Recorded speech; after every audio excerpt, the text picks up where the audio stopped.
can a whole nation be in captivity for 30 years because one man was not ready?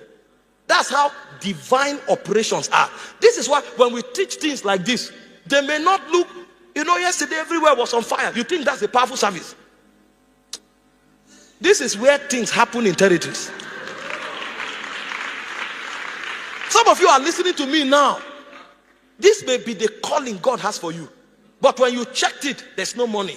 There's no honor. There's no popularity. And you are telling yourself, why won't I be like Apostle this? Why won't I be like Prophet this? Look at the way presidents are talking to him. See the way he's traveling from nation to nation. Their job is not as important as yours.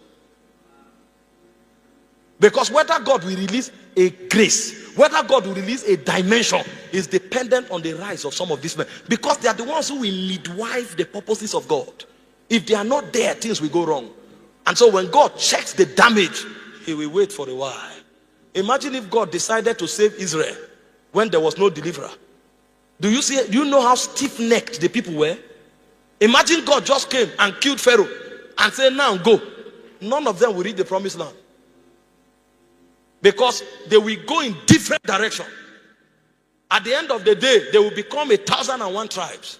Some will be idolaters. The reason they made it to the promised land was because that man that stood between God and men led them, and he insisted.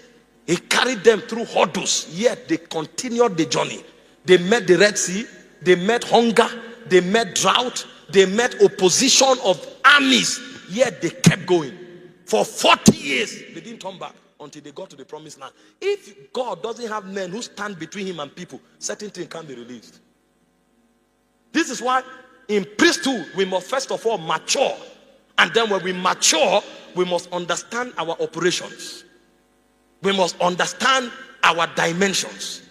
And as we begin to enter our dimension, the body of Christ now takes shape.